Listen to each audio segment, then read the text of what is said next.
bâti sur le roc. Amen. Et obtient une foi Alléluia. qui ne se fonde pas. Gloire à Dieu. Bâti sur le roc. Gloire à Jésus. Et comme texte biblique de référence, nous lisons dans l'évangile de Matthieu au chapitre 7. C'est Jésus qui nous parle ici. Matthieu au chapitre 7, versets 24 et 25. C'est pourquoi quiconque entend ces paroles que j'ai dites et les met en pratique sera semblable à un homme prudent qui a bâti sa maison sur le roc. Amen.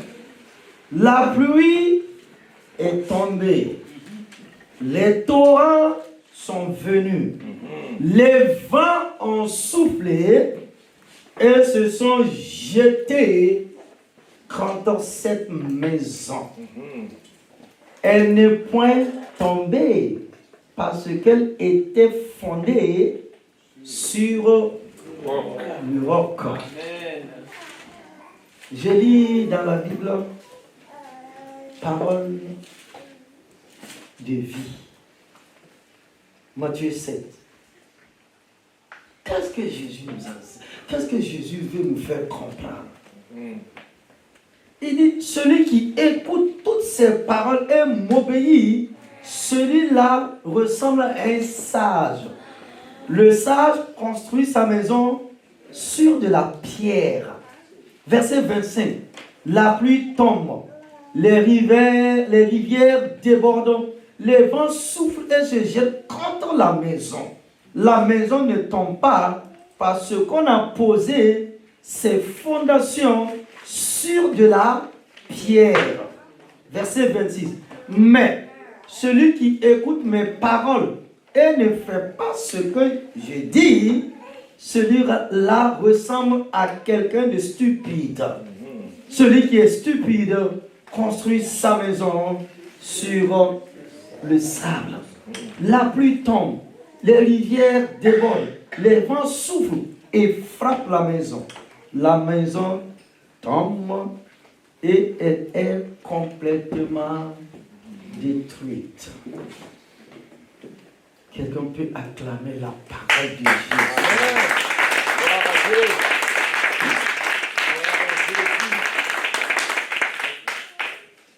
Église du Dieu vivant. Il existe dans la vie spirituelle une vérité incontournable.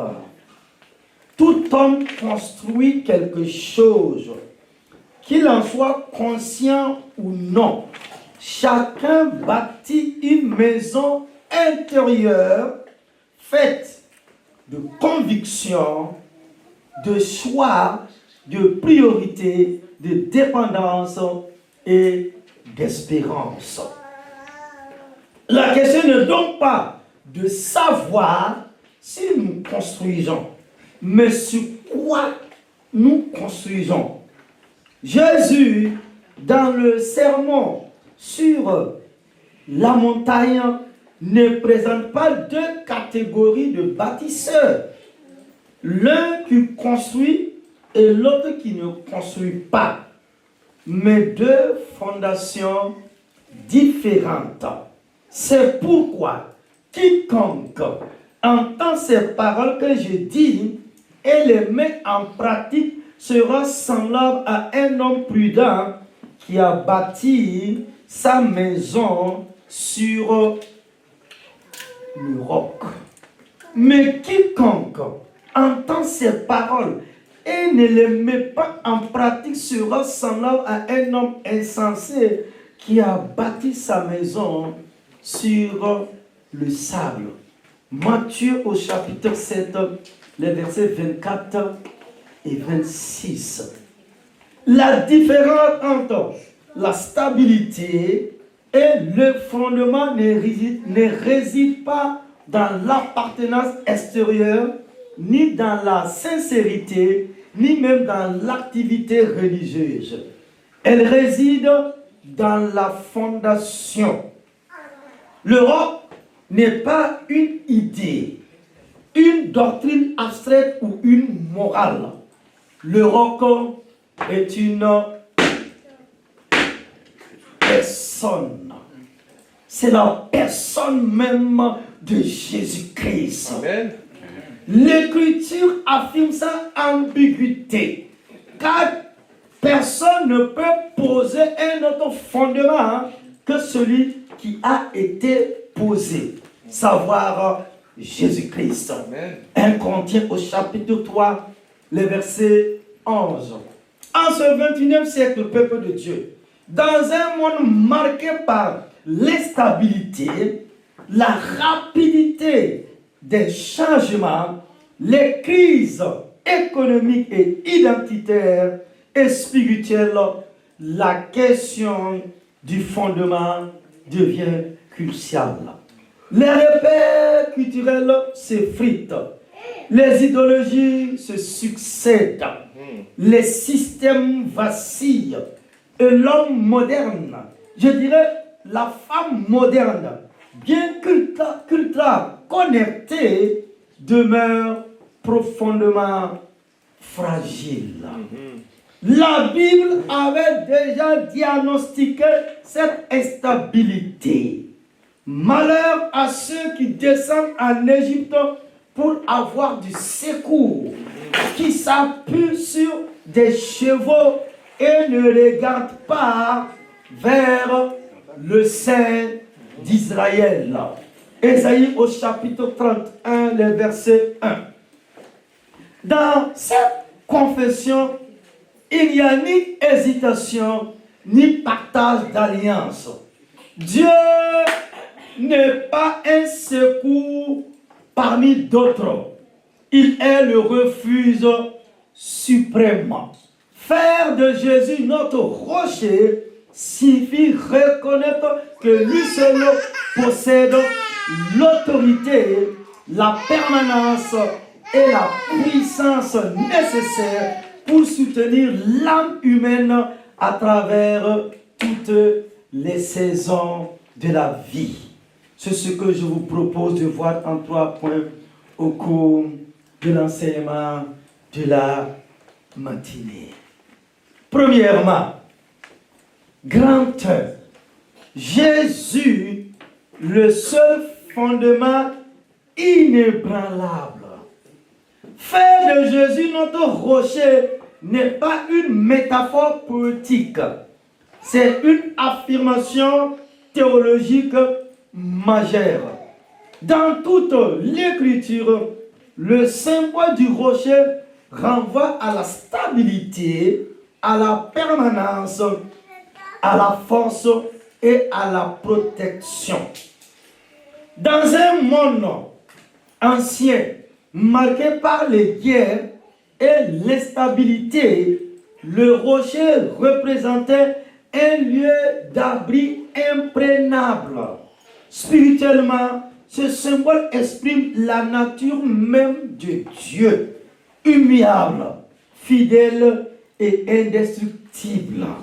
Moïse déclarait déjà: tu es le rocher, tes œuvres sont parfaites, car toutes ces voies sont justes. Deutéronome au chapitre 32, les versets 4.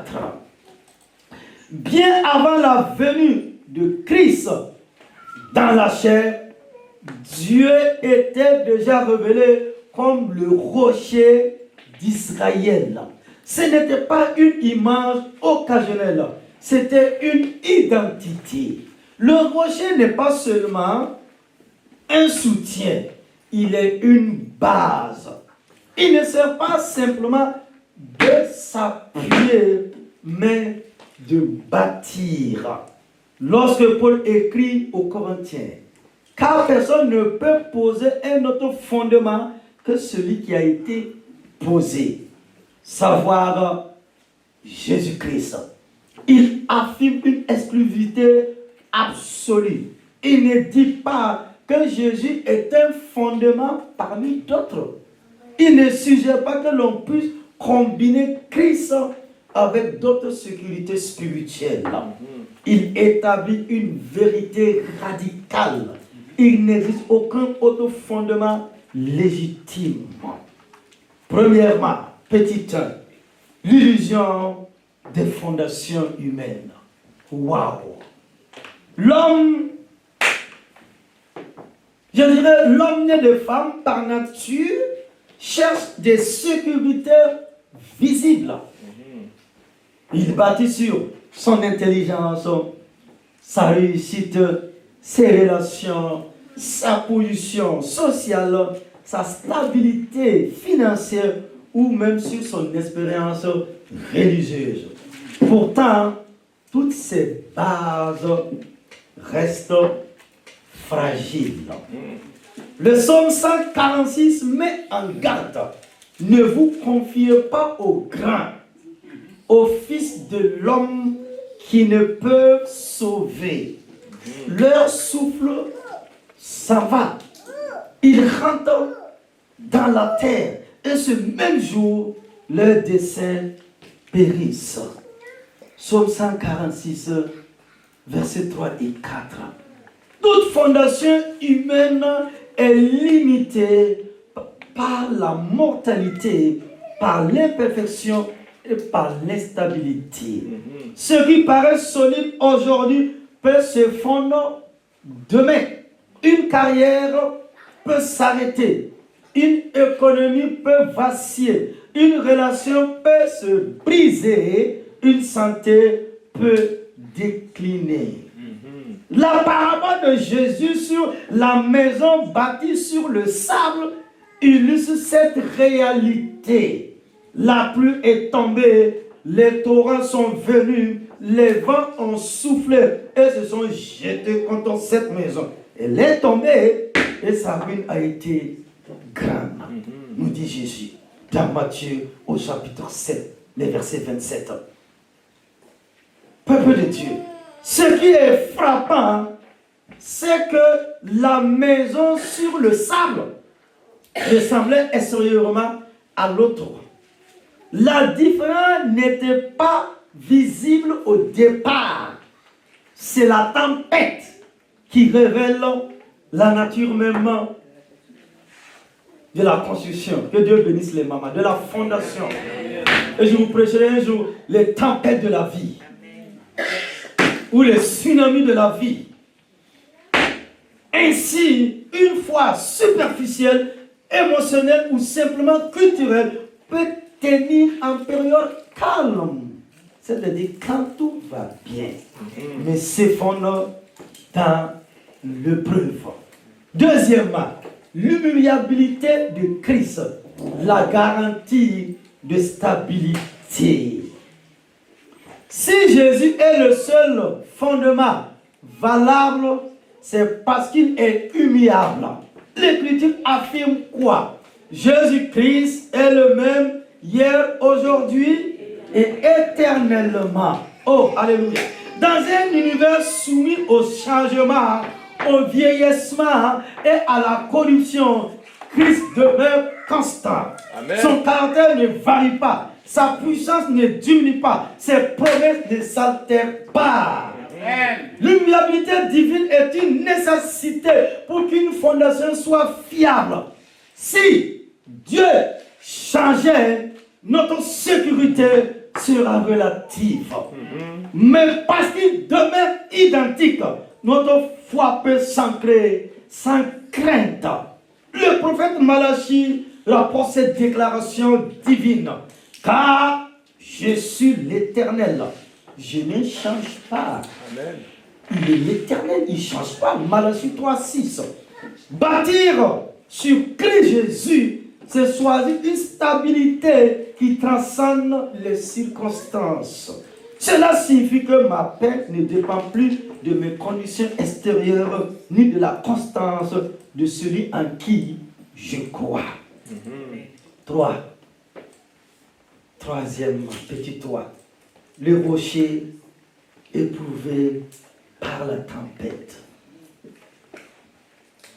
Homme frère, le rocher biblique n'est pas une théorie abstraite. Il a été éprouvé par la tempête la plus violente de l'histoire. C'est-à-dire la croix de Christ Jésus. Jésus n'est pas un fondement fragile qui se fond sous la pression. Il a traversé l'abandon, la souffrance, l'injustice, la mort elle-même. Et il est sorti vainqueur, c'est-à-dire il est sorti victorieux. D'ailleurs, l'apôtre Pierre proclame, il est la pierre que vous avez rejetée et qui est devenue la principale de l'angle. La pierre rejetée par les hommes est devenue la pierre angulaire du salut. Amen. Cela signifie que le fondement que Dieu propose n'est pas celui que le monde valorise. Ce qui semble faible aux yeux humains est en réalité la puissance de Dieu. Si Christ a vaincu la mort, alors aucune tempête de notre vie ne peut renverser celui qui est assigné à lui. Amen. 4. Faire de Jésus son rocher, une décision volontaire. Mon frère, il est possible d'admirer le rocher sans y bâtir sa maison. Beaucoup reconnaissent la valeur morale de Jésus sans lui confier leur vie entière. Or, bâtir sur le roc implique 3 dimensions. Écouter sa parole, la mettre en pratique, lui confier sa confiance exclusive. Jésus précise que l'homme prudent, la femme prudente, est celui qui entend et met en pratique. Matthieu 7, 24. La stabilité ne vient pas simplement de l'écoute, mais de l'obéissance. Cela veut dire quoi? Faire de Jésus son rocher signifie lui remettre ses projets, lui confier ses peurs, lui abandonner ses sécurités alternatives, accepter que sa volonté prime sur nos stratégies. Ce soir demande beaucoup d'humilité. Il implique de reconnaître que nous ne sommes pas capables de nous sauver nous-mêmes. 5. Une fondation qui soutient l'éternité. Waouh! Enfin, Jésus est le seul fondement qui ne s'arrête pas à la vie terrestre. Toute autosécurité est limitée au temps. Mais Christ est le fondement pour l'éternité. L'apôtre de tous les temps, Paul, déclare: si notre espérance en Christ se limite à cette vie seulement, nous sommes les plus malheureux de tous les hommes. Amen. 1 Corinthiens au chapitre 13, le verset 19. Bâtir sur Jésus, c'est préparer une maison qui résiste au temps et traverse la mort. C'est s'inscrire sa vie dans une perspective éternelle. Ainsi, Jésus n'est pas simplement un soutien occasionnel. Il est le fondement indispensable. Sans lui, la vie peut sembler stable, mais elle reste vulnérable. Avec lui, même au cœur des tempêtes, cela veut dire quoi? Même au cœur des difficultés, ton âme demeure inébranlable. Mettons notre foi uniquement en lui n'est pas un fanatisme spirituel, c'est une nécessité vitale. Et c'est ce que nous allons voir dans la deuxième partie de mon message. Grand 2. Mettons notre foi uniquement en lui. Une nécessité spirituelle et vitale. Faire de Jésus notre rocher ne suffit pas si notre foi reste partagée. Beaucoup, je dirais beaucoup de chrétiens reconnaissent Christ comme sauveur, mais continuent à répartir leur confiance entre Dieu et d'autres sécurités. Or, la foi biblique n'est pas une adhésion partielle, elle est exclusive, totale et absolue. La parole déclare avec force: je suis l'Éternel et il n'y en a point d'autre. Hors moi, il n'y a point de Dieu. Waouh! Je suis l'Éternel, il n'y en a point d'autre. Ésaïe 45, verset 5. Cela veut dire quoi? Mon frère, ma soeur, Dieu ne partage pas sa gloire. Il ne tolère pas la concurrence spirituelle. Mettons notre foi uniquement en Jésus n'est pas une radicalité excessive.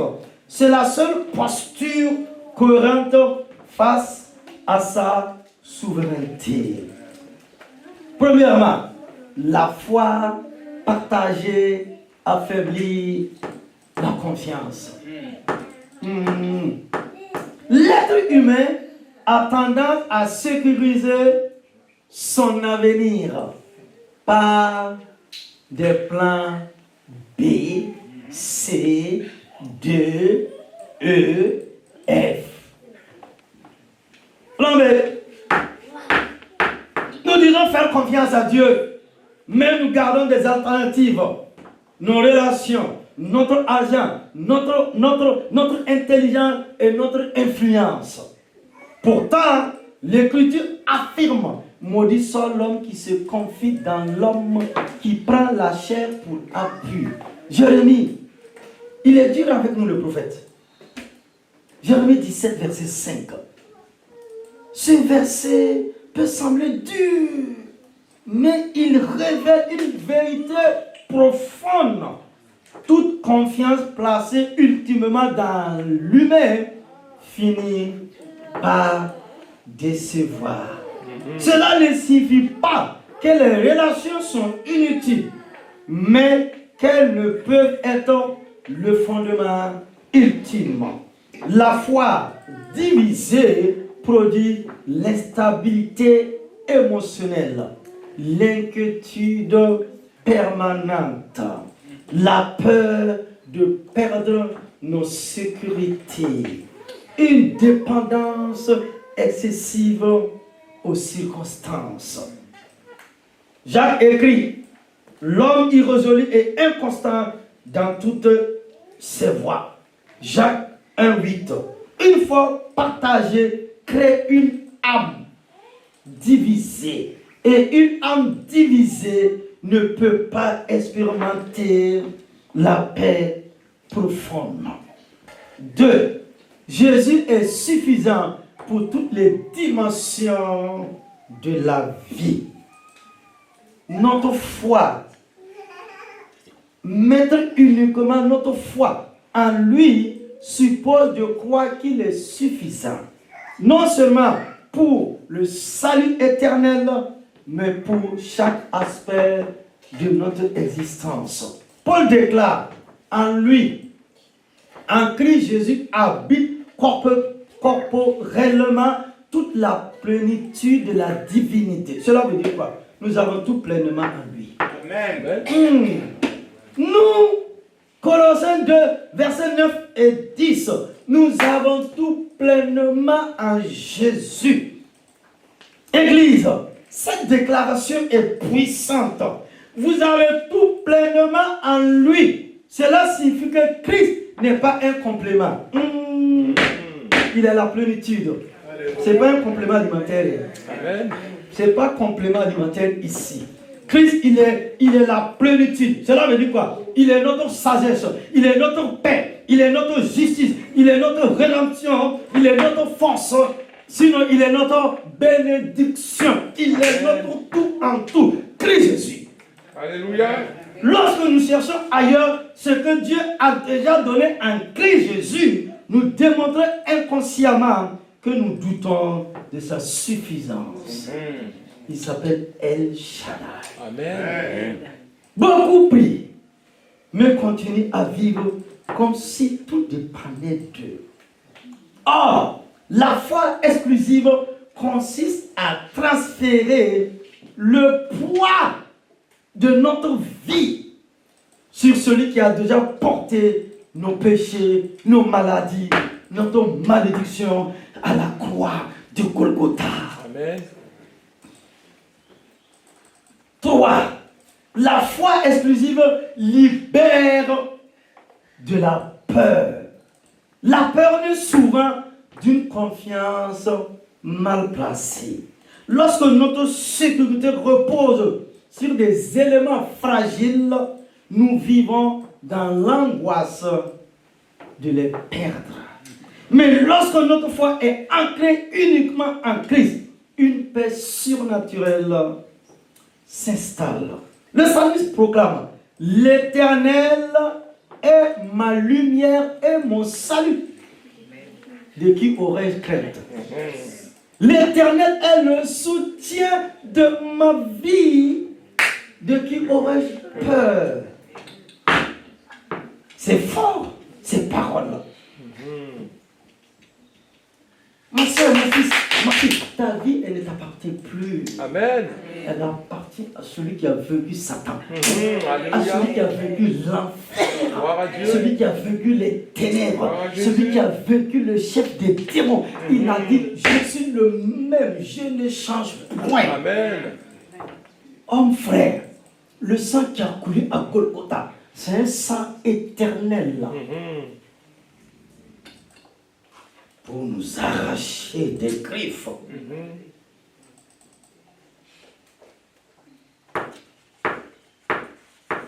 Des démons. Quel merveilleux sauveur. Amen. Une foi exclusive produit une sécurité intérieure, indépendante des circonstances.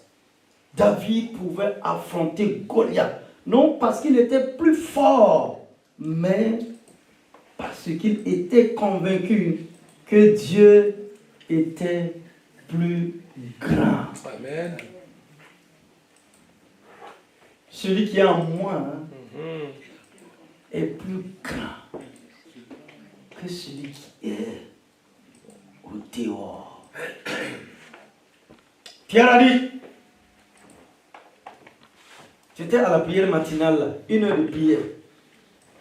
Il a dit: regardez-moi. Pierre, on t'a toujours regardé. On t'a toujours regardé. Évangéliste, on t'a toujours regardé. Il dit: regardez-moi. Regarde-nous. Lève-toi. Amen. Écoute la révélation de ce matin. Je t'invite à la prière matinale. Alléluia. Je dis: l'Esprit va souffler. Gloire à Dieu. Jean 20. Jésus a soufflé. Il a dit: recevez l'Esprit. Alléluia. Ok. Acte 1, 8. Il a dit: avant d'aller témoigner, vous recevez une puissance, le Saint-Esprit. C'est qu'est-ce que c'est cet esprit encore? Et dans Acte 10, 44, Luc dit, parlant de Pierre, dans Acte 10, je connais, il dit: pendant qu'il parlait, pendant qu'il prêchait, le Saint-Esprit descendit sur tous ceux qui écoutaient la parole. Alléluia. Leur vie a changé. Amen. C'est le Saint-Esprit. Saint-Esprit. Je ne vous parle pas de parler en langue. Jésus était avec les apôtres. Mais Pierre n'a pas dit regardez-moi. Il a fallu qu'une simple femme hausse un peu le ton. Ah oui. Où sont les hommes? Il y a des femmes, quand elles commencent à parler, il faut baisser ta tête et puis tu fuis en même temps.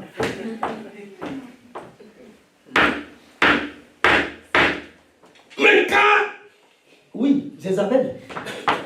Je parle de Jézabel, hein. C'est pas ici, dans cette église, à Bethel. Je parle de Jézabel. C'est un prophète qui a fait descendre le feu. Hein. Un prophète de Dieu. Il a tué les prophètes de Baal.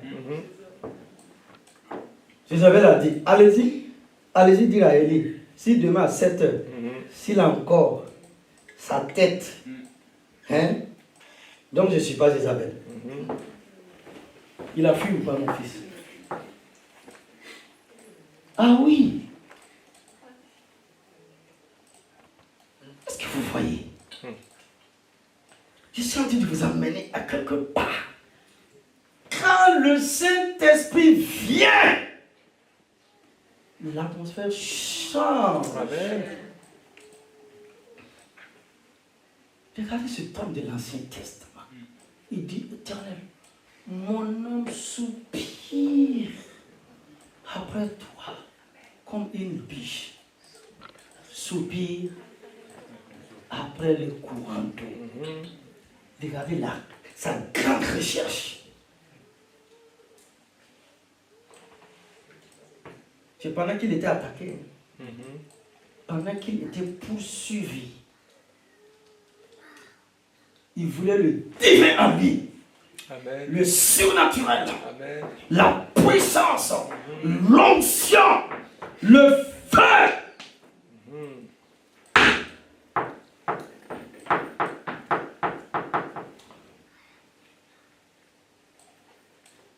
Saint-Esprit,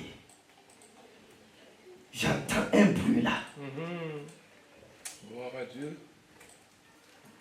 Quand il vient dans ta vie, tu n'es plus la même femme, tu n'es plus le même homme. Tu peux dire comme Pierre et les autres. Regarde, quelque chose a mieux.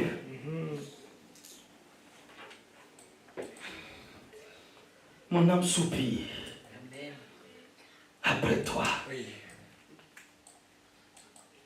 Laisse-lui être le centre de ta vie. Seigneur. Car lorsque notre confiance repose uniquement en Jésus, l'avenir ne nous terrifie plus. Les oppositions ne nous paralysent plus. Les pertes ne nous détruisent plus.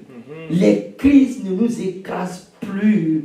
Parce que notre sécurité n'est plus attachée aux choses temporaires, mais à un sauveur éternel. Amen. Quatrièmement, la foi exclusive attire la manifestation de Dieu.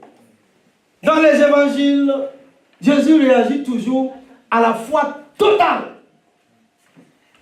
La femme atteinte d'une perte de sang ne touche pas le vêtement de Jésus comme une option parmi d'autres. Elle se dit, si je puis seulement toucher son vêtement, je serai guéri. Nous dit l'évangéliste Marc au chapitre 5, verset 28. Il n'y a pas d'alternative dans son cœur. Il n'y a pas de plan secondaire B, C, D et autres. Sa foi est concentrée. Si seulement. Il y avait quoi dans son ami?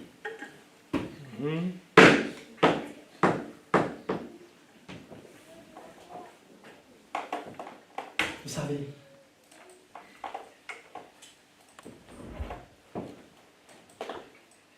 j'aime pas, je comprends pas, je n'accepte pas qu'on me dise qu'on va essayer avec la prière si ça marche ou pas. Mon ami, la prière, ça marche toujours. Amen. Parce que la prière n'est pas adressée aux idoles. La prière n'est pas adressée à un homme, mais à Dieu lui-même, l'Éternel, qui est assis sur son trône. Et au jour de la tempête, quand les eaux ont rempli la terre, quand les eaux ont englouti tous les fils des hommes, lui, il était assis. Le ciel n'a pas bougé. Alléluia. Il est le rocher d'Israël. Il est la force d'Israël. Ce qui dit, il est capable de le faire la partie. La croix a été dressée. Le prix a été payé. Alléluia. Gloire à Jésus. Ne pleure plus. L'ennemi de notre âme a été vaincu. Alléluia. Gloire à Jésus. C'est pas on va voir. Avec Dieu, ça marche toujours. Il a dit, je suis Dieu, je ne donne pas ma gloire aux idoles. Tu ne peux pas croire au Dieu créateur, au Dieu de la Bible, et ne pas voir le changement. Amen, amen, amen. Ce monde a un créateur. C'est le divin, c'est le souverain, c'est le tout-puissant. Gloire à l'agneau. Pour cela, les hommes cherchent Dieu. Gloire à Dieu. Ils prennent les avions, des fusées. Ils sont en train de visiter l'espace. Mon ami, il y a un royaume. J'ai dit, il y a un royaume inébranlable. La différence, c'est quoi? C'est comme un vitre qui nous sépare de cette réalité.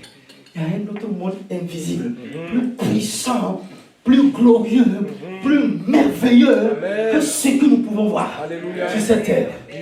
C'est vrai. Notre papa de Séoul a dit quoi? Je suis fatigué de cette vie.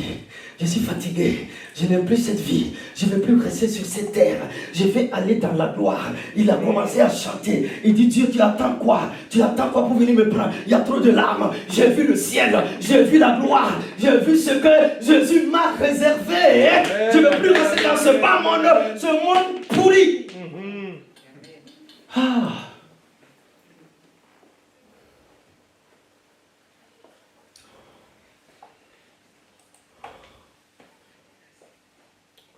Le monde, c'est une vallée de larmes. Oui. C'est une vallée de larmes. C'est une vallée de larmes. Tous les jours, nous pleurons. Nous avons des larmes cachées. C'est secret.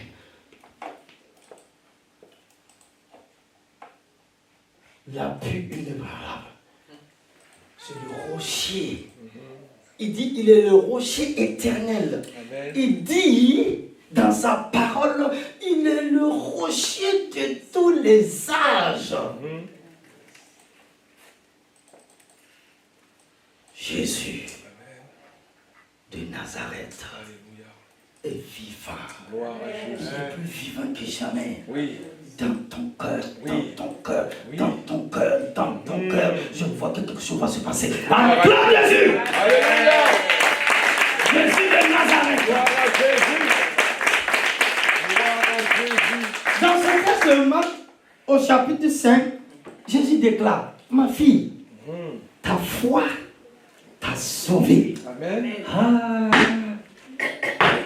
Une foi exclusive déclenche la puissance divine. Amen. Non parce que Dieu est manipulable, mais parce qu'il honore une confiance totale. Alléluia. Pierre marche sur l'eau. Tant que ses yeux sont fixés uniquement sur Jésus, nous dit l'évangéliste Matthieu au chapitre 14, les versets 29 et 30. Dès qu'il regarde le vent, il commence à s'enfoncer. Cela illustre quoi? Une vérité très profonde. La foi partagée entre Christ et les circonstances produit l'instabilité. La foi focalisée uniquement sur Christ produit le miracle. Amen. 5. Mettre notre foi uniquement en lui implique un abandon total. Il ne s'agit pas simplement d'une déclaration émotionnelle, mais d'un acte d'abandon. Proverbe 3, chapitre 3, les versets 5 et 6 nous exhortent. Confie-toi en l'Éternel de tout ton cœur et ne t'appuie pas sur ta sagesse. Reconnais-le dans toutes tes voies et il aplanira tes sentiers. De tout ton cœur signifie sans réserve, sans compartiment caché. Cela implique lui confier nos finances, lui confier nos relations, lui confier nos projets, lui confier aussi nos échecs et nos malheurs, lui confier nos incertitudes. Une foi exclusive ne signifie pas l'inaction, elle signifie l'action guidée par la confiance et non par l'angoisse.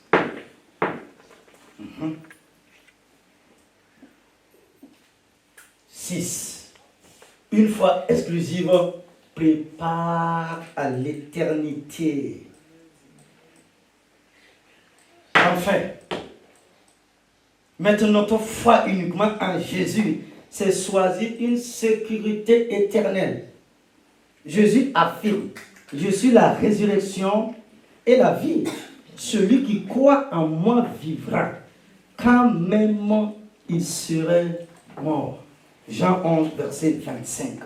Aucune autre figure religieuse, aucun système philosophique, aucune idéologie ne peut promettre la vie éternelle avec autorité. J'ai lu beaucoup de livres.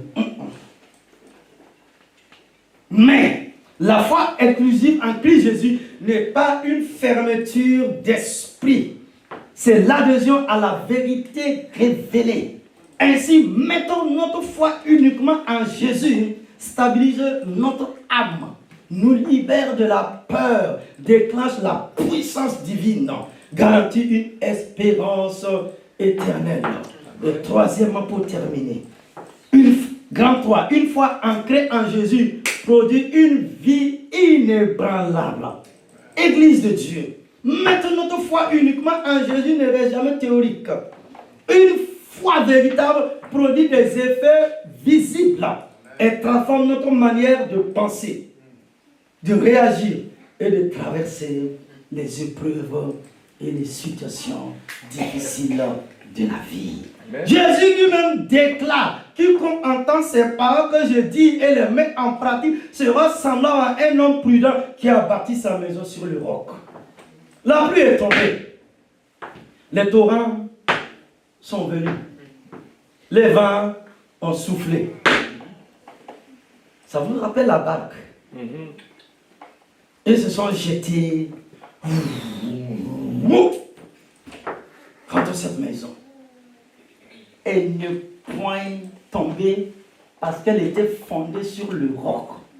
La différence entre les deux maisons, ce n'est pas l'absence de tempête, ce n'est pas l'absence de difficulté, mais la solidité du fondement. Cela veut dire quoi? Une foi ancrée donne la stabilité dans le peu. Oh! Une foi ancrée en Christ Jésus va te donner la stabilité dans l'épreuve, dans les situations difficiles, dans les tempêtes de la vie. Cela veut dire quoi? Enfin, les tempêtes sont inévitables. Crise, perte, incompréhension, combat spirituel. C'est inévitable. Mais celui qui s'appuie sur Jésus ne se fonde pas intérieurement. Paul affirme: nous sommes pressés. Nous sommes pressés. Ce n'est pas pressé. De toute manière, mon nom réduit à l'extrémité. Il a souffert, Paul. Et dit dans la détresse, mais non dans le désespoir. Il y a une différence. Il dit dans la détresse et non dans le désespoir. 2 Corinthiens 4:8. La foi en Christ ne supprime pas la pression. Elle empêche le désespoir. Elle donne une stabilité que les circonstances ne peuvent pas voler. 2. Une foi ancrée produit l'obéissance. Faire de Jésus notre rocher, c'est aussi lui obéir. La foi authentique se manifeste par des actes. Le pasteur a écrit au chapitre 2, le verset 26. La foi sans les œuvres est morte. La foi sans les œuvres, c'est une foi morte. Une foi ancrée en Christ nous pousse à allier nos choix sur sa volonté. Waouh! Elle change nos priorités, nos décisions et notre manière de vivre. Elle ne reste pas un discours. Elle devient un style de vie. C'est pas discours, c'est pas propagande comme disait quelqu'un. C'est un style de vie. Amen.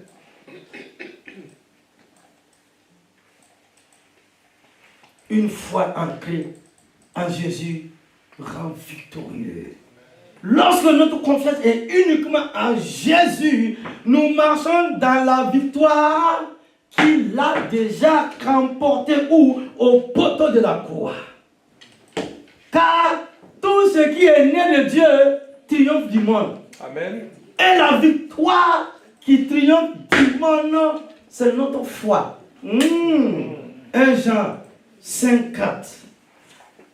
Peuple de Dieu, la victoire du croyant ne repose pas sur sa force, mais sur sa foi en celui qui a vaincu la mort et l'enfer.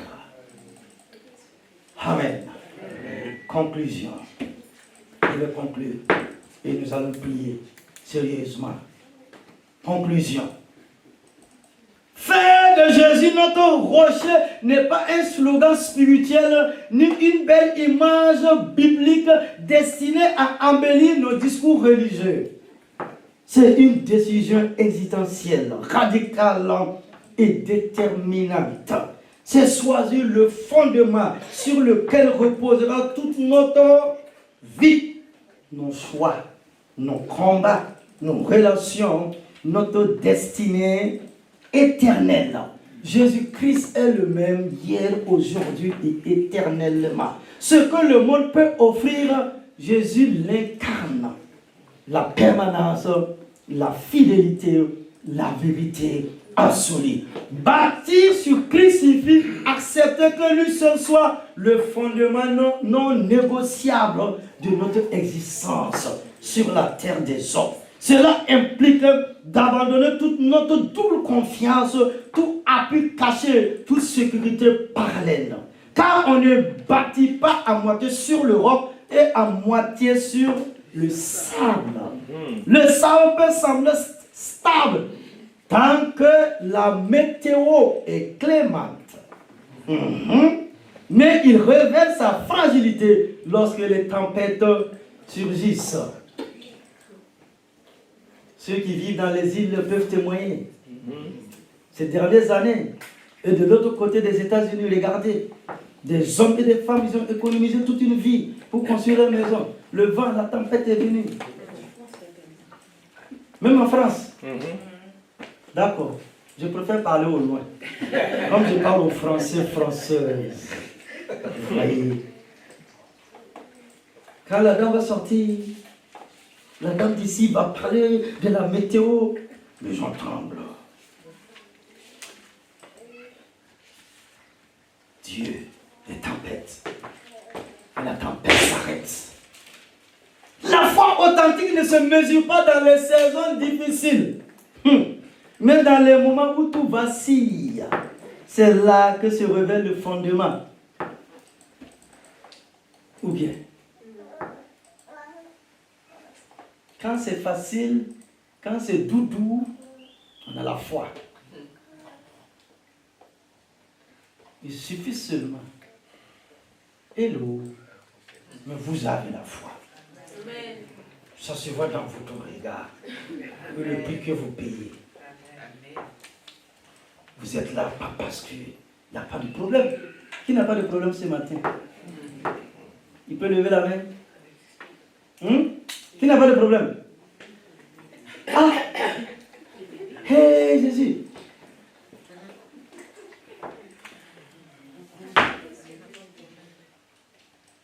Donc, Jésus nous fait comprendre que la foi authentique ne se mesure pas dans les saisons difficiles, mais dans les moments où tout vacille, où on ne comprend plus rien. C'est là que se révèle le fondement. Lorsque Jésus est notre rocher, les tempêtes ne nous détruisent pas, les épreuves ne nous brisent pas, les attaques ne nous anéantissent pas, les saisons difficiles ne définissent pas notre identité, parce que notre stabilité ne dépend plus des circonstances, mais de la personne sur laquelle nous sommes établis, à savoir la personne de Jésus-Christ de Nazareth. Amen, amen, amen. Oh, alléluia. Avant la prière finale, oui, avant la prière finale à être libre. Premièrement, j'ai longtemps parlé. Jésus est le seul fondement véritable et inébranlable sur lequel une vie peut être solidement construite. Car tout autre a pu finir par céder face aux tempêtes. 2. Mettre sa foi uniquement en Christ, c'est renoncer aux fausses sécurités pour choisir une stabilité spirituelle qui ne dépend pas des circonstances. 3. Une vie bâtie sur Jésus ne sera pas sans épreuve. Mais elle restera debout parce que son fondement est éternel et pour toujours. Amen. Alléluia. Lève-toi, bien-aimés frères et sœurs, pour la prière finale. Et après, nous allons prier pour quelques sujets. Prière finale. Seigneur notre Dieu, Seigneur notre Dieu, Seigneur notre Dieu, Seigneur notre Dieu, Seigneur notre Dieu, nous te remercions pour ta parole qui éclaire nos cœurs. nous te remercions pour ta parole qui éclaire nos cœurs Et qui nous rappelle que tu es le roc éternel. et qui nous rappelle que tu es le roc éternel Sur lequel une vie peut être solidement bâtie. sur lequel une vie peut être solidement bâtie. Merci parce que tu ne nous laisses pas errer sans fondement. Merci parce que tu ne laisses pas errer sans fondement. Mais tu nous as donné Jésus-Christ comme pierre angulaire. Mais tu nous as donné Jésus-Christ comme pierre angulaire, Comme refuge et comme fondation inébranlable. comme refuge et comme fondation inébranlable. Aujourd'hui, Aujourd'hui, aujourd'hui, aujourd'hui, aujourd'hui, aujourd'hui, nous voulons faire un choix clair et profond. nous voulons faire un choix clair et profond. Bâtir toute notre vie sur Jésus-Christ. Bâtir toute notre vie sur Jésus-Christ. Bâtir notre vie sur toute notre vie sur Jésus-Christ. Bâtir toute notre vie sur Jésus-Christ. Devient véritablement notre rocher. Devient véritablement notre rocher. Que notre foi ne soit pas une émotion passagère, Que notre foi ne soit pas une émotion passagère, mais une conviction profonde. mais une conviction profonde. Mais une conviction profonde. Mais une conviction profonde. Enracinée dans ta parole. Enracinée dans ta parole. Nous proclamons avec foi. Nous proclamons avec foi. Nous proclamons avec foi. Nous proclamons avec foi. Nous proclamons avec foi. Nous proclamons avec foi. Jésus, tu es notre roc. Jésus, tu es notre roc. Jésus, tu es notre roc. Jésus, tu es notre roc. Jésus, tu es notre roc. Jésus, tu es notre roc. Notre refuge et notre fondement éternel. Notre refuge et notre fondement éternel. Au nom puissant de Jésus. Au nom puissant Au de nom Jésus. puissant de Jésus. Au nom puissant Au de nom Jésus. puissant de Jésus. Au nom puissant de Il Jésus. est le roc. Il est le roc. Inébranlable. Inébranlable. Et il a promis. il a promis. Il est avec nous. Il est avec nous. Tous les jours. Tous les jours. Tous les jours. Tous les jours. Tous les jours. Tous les jours. Jusqu'à la fin des temps. Jusqu'à la fin des temps. Jusqu'à la fin des temps. À lui la gloire. À lui l'honneur. À lui la puissance. Puissance Pour l'éternité. pour l'éternité. Pour l'éternité. Pour l'éternité.